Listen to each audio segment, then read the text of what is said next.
son alumnos de tercero A de soporte y mantenimiento. Anteriormente la carrera de programación y computación tenía otros elementos. Con la reforma, esos elementos se fueron modificando a hacerlos más específicos de un técnico más que de alguien que tienda a ser profesional. Eso trae limitaciones, ¿no? Porque muchas de las informaciones que ustedes tienen o que han adquirido por sus padres o por sí mismos, investigando, no los aprenden propiamente en la currícula que se les proporciona en el plantel. A los jóvenes de esta época, más o menos estamos hablando que ustedes nacieron entre el 99 y 2016, la mayoría se les conoce como millennials, exactamente. Y a los anteriores, de los 80s a los 60s a los 80, que es la generación a la que pertenecemos los viejitos como yo, como generación X, ¿verdad? Y se supone, en algunas teorías, que ahorita ya está la generación Z, son los nacidos más o menos en el tiempo, los hermanos de ustedes o los ciudadanos, con otro tipo de características, como si fuéramos generacionalmente una computadora o un teléfono celular. Como Evolucionando. Bien. En eso tiene relación también con lo que es el aprendizaje ubicuo. Y les comentaba a ustedes, vamos a ver un pequeño video con uno de los creadores de este aprendizaje, porque tiene que ver directamente con la formación que ustedes están recibiendo y la desvinculación que se tiene, por un lado, de nosotros los profesores con respecto a ustedes y de ustedes con respecto a nosotros. Ustedes en cuanto al uso y abuso de la tecnología, nosotros en cuanto a la carencia o las dificultades que tenemos para el manejo tecnológico. ¿Sí? De una educación que debe de salir de las paredes para ubicarse en otro lado, como lo vimos cuando fuimos al campus de la UNAM. La escuela tiene que salirse de las paredes para irse a los lugares nuevos y plantearles un tipo de educación diferente totalmente a ustedes, que se ajuste a sus necesidades. Y para eso no siempre estamos preparados los maestros, ni de aquí, ni de aquí. Entonces vamos a ver lo que es el aprendizaje ubicuo. Después de verlos voy a hacer una pequeña presentación muy sencilla y después me gustaría saber su opinión con respecto a tanto a la presentación que se les va a dar como a el aprendizaje ubicuo. ¿Sale? Entonces pongan atención para que podamos hacer un rol donde ustedes son los maestros y yo soy el alumno. Yo voy a hacer una presentación, ustedes la van a criticar, la van a expresar. Si hay necesidad, ¿no? No por joder. Vamos entonces a revisar este pequeño video, no dura mucho, sobre lo que era el aprendizaje. ¿Cuánto dura? dice certeza. Modelo The main thing that I've been working on since the last time I was here is a notion that I call and other people call ubiquitous learning. And by that we mean that learning is no longer, especially with technology and wireless connectivity, learning is no longer an experience or activity that's limited to formal educational institutions, but it's now happening in many places, in the home, in the workplace, in the coffee house, and for young people especially, the mobility and portability of these devices means that learning also becomes an anytime, anywhere activity. We traditionally think about the distinction between formal and informal education, what happens in schools and what happens other places. I think increasingly we need to see these things in a relationship to each other and to rethink school activities in relationship to what's happening in these other environments, and in the other direction, for the schools to bring experiences and learning that takes place in these other environments into the classroom and into the school, especially for high school students and adolescents. The idea of a wheel with spokes, with the school is the hub of the wheel, and the spokes connect that hub to these other learning environments. And these other spaces are different, but the school is the one place that they share. The tremendous research opportunity that you have to study what's happening in this transformed learning environment and to look at new forms of learning, new ways in which students collaborate and work with each other, what it actually means to changing the process of learning when we put it in this ubiquitous, sort of multi-dimensional, multifaceted context. As learning becomes more social and more collaborative, does that change the motivation of learners to think beyond learning this for myself or learning this because I'm going to be graded on it to a more collective sense of learning together and sharing our learning with each other. That's certainly what's happening on the World Wide Web more generally. And I think that there hasn't been a lot of investigation, as far as I know, about how the learning process itself and the motivational process itself changes for young people who are thinking about this learning in the set of social relationships. The second motivational question is I don't know what the expression is in Spanish, but in English it's situated learning.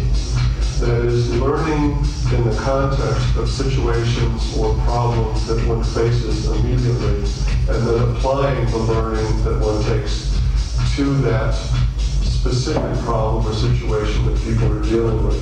That I think also leads to a different kind of motivational structure, because I'm not learning something in context A and then applying it to context B. I'm often learning it in the context, whether it's the workplace or whatever, that I immediately need that. Bien, aquí interviene el señor, es el creador de ese tipo de estrategia. En la actualidad se va a trabajar ya con los maestros con lo que es el aprendizaje situado. Antes se llamaba la SECA, yo les entregué qué es donde vienen, qué van a hacer, cómo lo van a hacer, ¿sí? Que se supone que es el aprendizaje basado en el aprendizaje de los estudiantes, más que en los métodos, los modelos. A partir del próximo semestre es muy posible que se trabaje sobre situaciones concretas o retos. De hecho, en física, si se acuerdan ustedes, hicieron ya un experimento que era con un cohete. ¿No? Entonces, cuando van a hacer un experimento, un proyecto, van a trabajar sobre experimentos. Y eso tiene más relación con lo que ustedes van a hacer en lo específico. Se trata de cambiar precisamente esta imagen o formación. Ahorita nosotros podemos contar con este aparato, ¿sí? Tanto con una cámara que está grabando el video, como con el proyector, pero ustedes saben las dificultades que se tienen cuando nada más existe un aparato para 1.700 estudiantes y no siempre está disponible, ¿sí? O no siempre hay internet, dentro de lo mismo. Pero todos y cada uno de ustedes cuentan con esta tecnología. Sí, la mayoría de ustedes con mejores teléfonos que los que tenemos los maestros, más allá de las condiciones económicas a las que ustedes provienen. ¿Sí? Hablar de esto hace 20 años era increíblemente absurdo. Era hablar de un lugar así de grande, de 20 por 10, donde aparecían cuestiones de química, cuestiones de física, electricidad, y estaba el enmascarado de plata, el santo, hablando para luchar contra los monstruos y todo ese tipo de situaciones y salvarnos en el mundo, ¿no? Eso era lo que hace 20 años era la tecnología. Y se redujo a un microprocesador. Y ahorita ustedes pueden, más allá de que se acepte o no se acepte el aprendizaje situado o mediado, utilizar algo por lógica, porque ya nacieron con una tecnología y sus hermanos ya nacieron con otra más.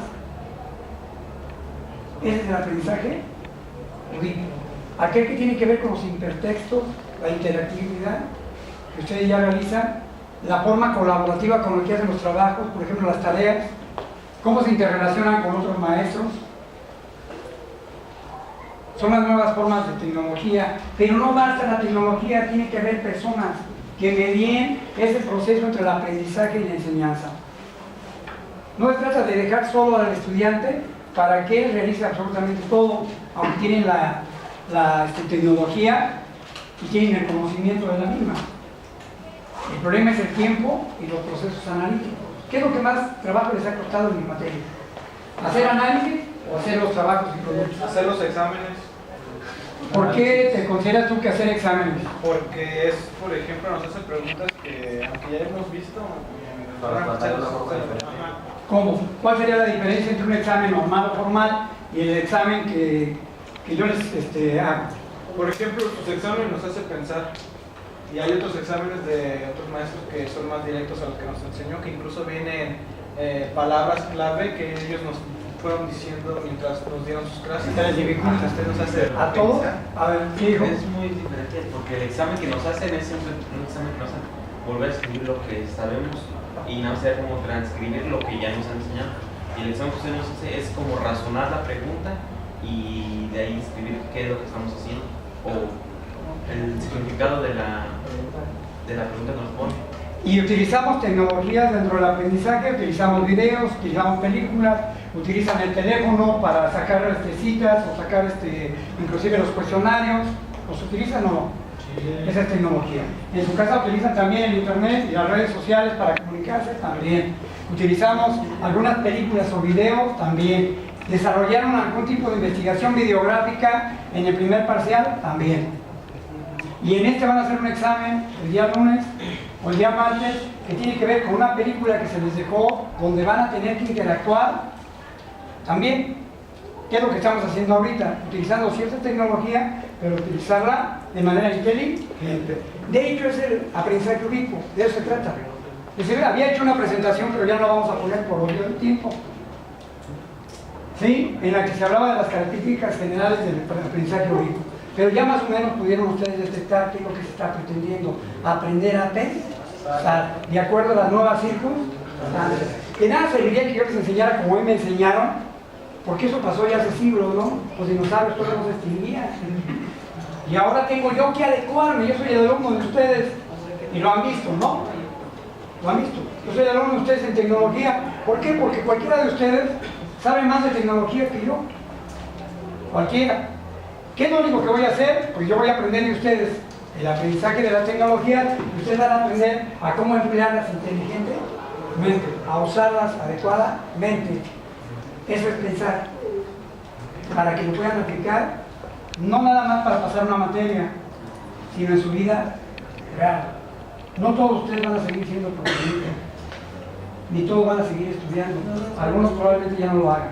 Sí, de hecho, cuando Horacio nos daba clases, él nos decía que ya con la tecnología el profesor ya no era el profesor, sino que solamente una herramienta. Y somos una herramienta mediadora, pero es útil y necesaria siempre y cuando tenga la intención de hacerlo. Porque también me puedo aplastar, sentarme y dejar los aparatos mientras yo estoy haciendo otro tipo de trabajo o actividad. O ustedes meterse en tareas.com, fusilarse los trabajos, saben que el maestro está bien sonso, ¿verdad? No los va a abrir o no va a saber cómo abrirlos y entonces voy a sacar buenas calificaciones, pero no es por algo. Sería un autoengaño, tanto el mío aplastarme y pensar que eso es constructivismo, como el que ustedes hicieron otro tipo de trabajo, porque fácilmente se le nota a uno lo inteligente, tanto de aquí para allá como de aquí para allá. Entonces tiene que ver con el aprendizaje, el uso inteligente de las tecnologías. Las mismas TIC tienen ese nombre, ¿no? Tecnologías inteligentes de información, ¿no? Tienen que ver. La comunicación, ¿sí? Pero inteligente. O sea, no de la tecnología por sí misma. Hace muchos años el radio nos enseñaba a pensar. ¿Por qué? Porque en el radio no teníamos las imágenes.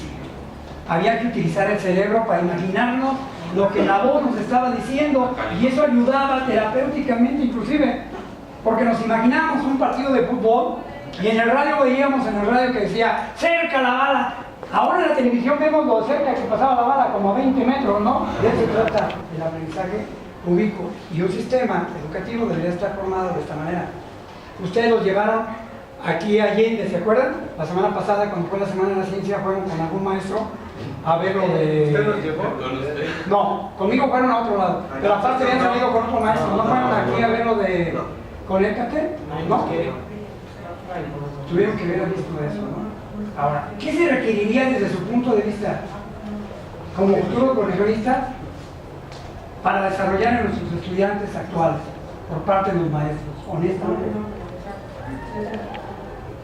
Honestamente, ¿qué requerirían ustedes como sujetos de aprendizaje de los que estamos acá atrás, que estamos igual que ustedes ahora? ¿Qué se requeriría? ¿Qué se requeriría que fuera el maestro cómo, desde su punto de vista? ¿El fuerte? Pues actualizado, o sea, por ejemplo, como usted dice que muchos maestros no saben utilizar la tecnología y entonces nosotros es como que otro ámbito más tecnológico y entonces el maestro como ponerse a nuestro nivel, como usted dice.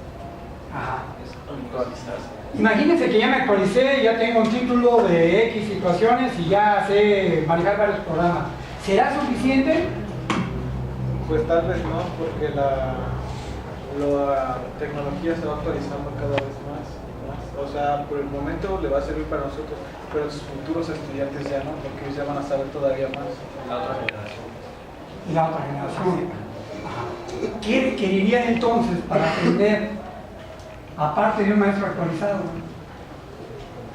Ir aprendiendo las nuevas cosas que se van desarrollando. Por ejemplo, Pues, por ejemplo, ahorita está el sistema de Windows, pónganle 10, y de aquí al siguiente año que nosotros pasamos, entra la nueva generación y está el Windows 11. Y usted va a saber manejar el 10, pero el 11 no va a saber.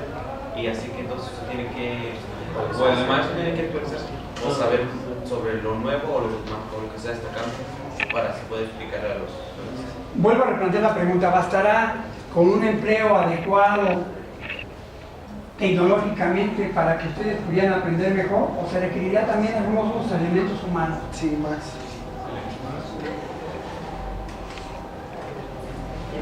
No todo lo resuelve la tecnología. La sabiduría. Porque no basta con tener los medios tecnológicos y el maestro no sabe nada. O sea, No hay nadie que no sepa nada, ¿eh?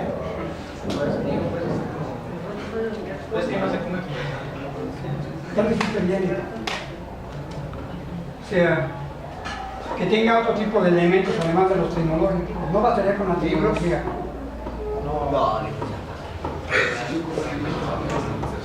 Y para poder internet. Esa es la otra situación, por eso les explicaba esto. Ustedes, por ejemplo, aquí, todos ustedes tienen computadoras. Todos en su casa y hogar tienen internet. Todos ustedes manejan redes. Todos ustedes tienen los suficientes elementos económicos como para subsistir. Todos ustedes lo pueden hacer, ¿o no? O tienen ciertas circunstancias en las que no es tan fácil económicamente sostener muchas situaciones.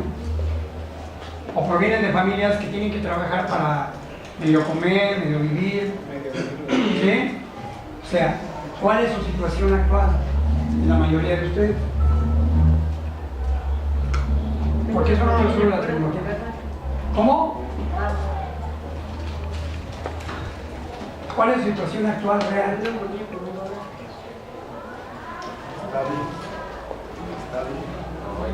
Estable. Ajá.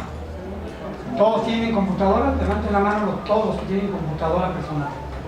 O sea, estamos hablando de que ustedes son del área profesional. De 1.700 estudiantes que hay en el plantel, ¿cuántos creen ustedes a ciencia cierta que puedan tener? Y todos tienen su máquina. ¿Por qué siempre tenemos problemas a la hora de participar o de exponer? Porque les dan flojera. Porque no le dan el uso necesario. Porque no le dan el uso necesario. Porque se pueden meter a ver páginas que no son debidas. Que hay web a comprar. Y en vez de meterse a lo que les deja, por ejemplo, de trabajo, no lo hacen. A comprar. De todo el tiempo que ustedes dedican a la tecnología, ¿cuánto tiempo realmente la utilizan a lo educativo, honestamente? ¿Y cuánto los juegos o lo lúdico? Siempre al 100% yo no la uso por otra cosa. Se alcanza a quedar. Ahora estamos hablando en serio. Estamos hablando en serio. No, está bien. Honestamente, sigo. Supuestamente está comprobado que el 80% del internet se utiliza para 90, pornografía. 90, güey. Para pornografía. Pero es que yo no porno. Me pasaron las páginas, no estoy actualizado. ¿Alguna duda? Bueno, gracias. Se trataba de que ustedes dijeran como maestros y yo como alumno, ¿qué hubieran hecho ahora ustedes en mi lugar? Yo fui el alumno. Ustedes como maestros, ¿qué hubieran hecho para Le digo, ¿sabes qué? hacer el ¿cómo se llama? La presentación nada más? No pudimos presentar la presentación ahorita, ¿verdad? Pero ya estaba hecha. Por cuestión de tiempo. ¿Qué hubieran hecho? Se la pediría Improvisar. ¿Improvisar? ¿Cómo, hijo? Si ya sabes el tema, ya lo leíste, o sea, ya lo pusiste en las diapositivas se supone que leíste partes y de las que tú consideraste más importantes, te las debiste de haber grabado y ya se Sí. Pero sería volver a lo tradicional, ¿o no? Ya estamos hablando de que ustedes son la generación millennial, los niños verdes. Improvisar y aparte ahí como más las cosas más importantes